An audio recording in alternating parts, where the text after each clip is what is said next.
A paz do Senhor Jesus. Vamos começar mais um cafezinho com Jesus, amém? Pegue a sua Bíblia e abre ela juntamente comigo em Deuteronômio capítulo 32. É o mesmo capítulo e versículo que lemos nos demais estudos, de a guerra entre Deus e Satanás.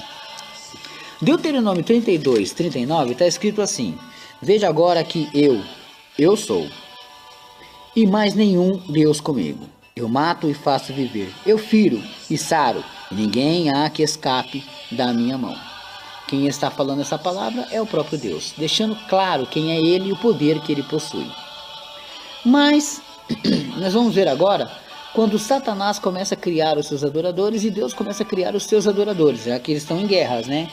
Em Gênesis capítulo 9, verso 20, vai decorrer uma história onde Noé saiu da arca e plantou uma vinha. A terra era maldita, mas ele plantou o que na terra? Uma vinha. E da vinha ele produziu vinho, e do vinho ele embebedou-se, ficou bêbado. Aí ele traz agora uma grande tragédia sobre a terra. Temos o episódio aqui que eu estou contando para vocês, né? Ele está trazendo o mal ao homem de novo. Deus agora tinha 8 pessoas para adorá-lo. E Satanás não tinha ninguém. Então Deus agora tinha uma grande igreja com 8 membros. Mas Satanás não tinha ninguém, porque Deus tinha exterminado todos com o dilúvio. Noé bebeu do vinho da vinha que ele tinha plantado na terra. E a terra era maldita. Noé amaldiçoou seu neto Canaã, filho de Cã. Você pode ler lá depois em Gênesis 9, 20 e 21. Filho de Cã e de Canaã é que vem aqueles povos que sempre arrumavam encrenca com o povo de Deus, né? Em Gênesis 12, 1 e 3, Deus traz a promessa em Abraão. Deus chama um idólatra para que ele seja diferente. E ele aceita ser diferente. Em Gênesis 14, 12 a 24, vai decorrer outra história também. Aqui temos a proposta de Satanás no verso 21, e Abraão recusa o prato. Ele passa por testes que Deus permitiu para analisá-lo, pois Deus queria fazer dele uma grande nação de adoradores, era o que Deus queria fazer, a nação que vinha de Abraão, mas ele tinha que ser o começo. Então, para vir do começo, Deus tinha que tratar bem com ele e saber, e Satanás estava trabalhando nessa época, né? Lá em Gênesis 22, 1 a 13, o último teste, a última prova, Deus não disse, entrega-me o teu filho, porque Abraão não tinha só um filho, irmãos, ele tinha 2 filhos, Ismael e Isaac. Mas se Deus falasse, entrega-me o teu filho, é lógico que ele iria entregar Ismael, porque ele tinha muito amor a Isaac, né? Então, com certeza, ele seguraria o que ele mais gosta para ele. Quando o homem vai ofertar a Deus, ele faz assim, ele não quer dar o seu melhor, ele escolhe o seu Ismael e não escolhe o seu Isaac. Ele escolheu então Isaac, porque Deus já tinha pressionado ele e tudo, então ele foi levar Isaac a Deus. Aí Deus, desse acontecimento, é que Deus disse para ele, agora sei que temes a mim, que temes a Deus. Por quê? Porque ele acreditou, ele teve fé. Abraão obedeceu 3 princípios importantes. Ele teve obediência a Deus. Quantos crentes não são mais obedientes?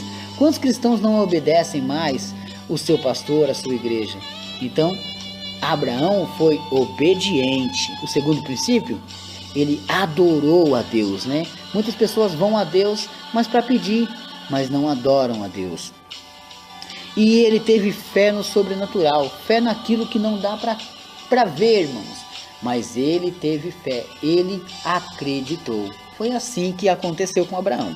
Agora veja Tiago, capítulo 2, verso 20 a 24. Vamos ver? Lá no finalzinho da Bíblia, esse é o último estudo nessa guerra dos dois, né? Tiago, capítulo 2, 20 a 24 diz assim: mas, ó homem vão, que queres tu saber que a fé sem as obras é morta? Porventura o nosso pai Abraão não foi justificado pelas obras, quando ofereceu sobre o altar o seu filho Isaque? Bem vês que a fé cooperou com suas obras e que pelas obras a fé foi aperfeiçoada. E cumpriu-se as escrituras que diz, e creu Abraão em Deus, e foi-lhe imputado com justiça, e foi chamado um amigo de Deus. Vedes, então, que o homem é justificado pelas obras e não somente pela fé. Está entendendo?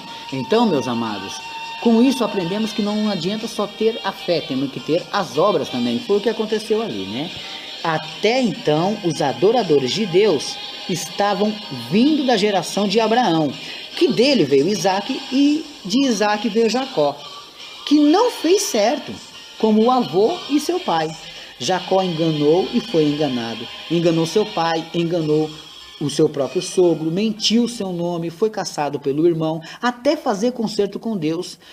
Um anjo desceu e Jacó lutou com o anjo. E o anjo disse: seu nome não serás mais Jacó, e sim Israel.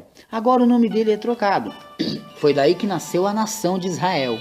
Para você que não sabia, o país de Israel o nome Israel vem de Jacó, que foi mudado o seu nome, né? Quando ele lutou com o anjo, ali nasceu Israel.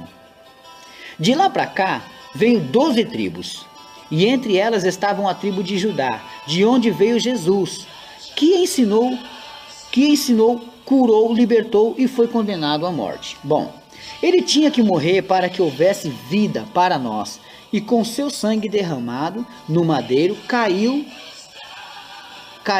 e toca na terra. O sangue dele agora toca na terra. E seu sangue fecha a boca da terra e tira a maldição da terra. Porque a terra tinha bebido um sangue de um inocente e ficou pecaminosa. Quem? Bebeu o sangue de Abel. Ele foi ao inferno, tomou a chave da vida e da morte. A chave que Satanás tomou do homem, Jesus pegou de volta. A maior derrota do diabo é que entre Deus deu seu único filho por nós, para nos resgatar. E o diabo, como não tinha filho, não deu nada, então perdeu, irmãos. O maior sacrifício foi de Deus, né?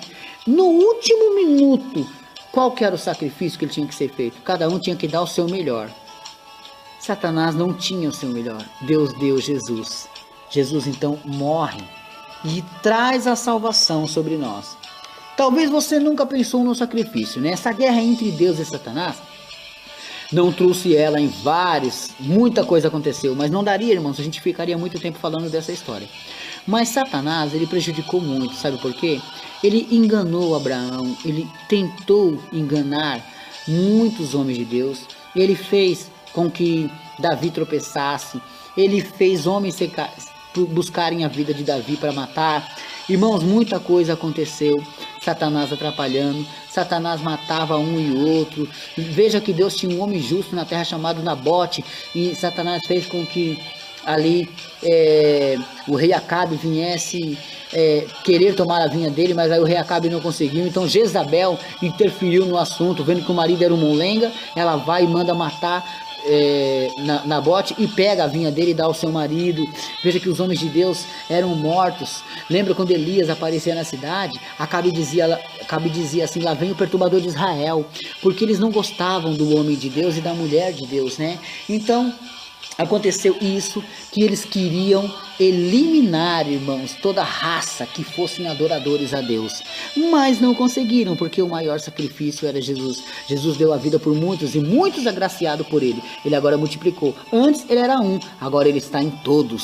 Então, todos que estiverem com Cristo, milhares de pessoas semelhantes a Cristo, que vão estar pregando, que vão estar louvando, adorando ao Senhor.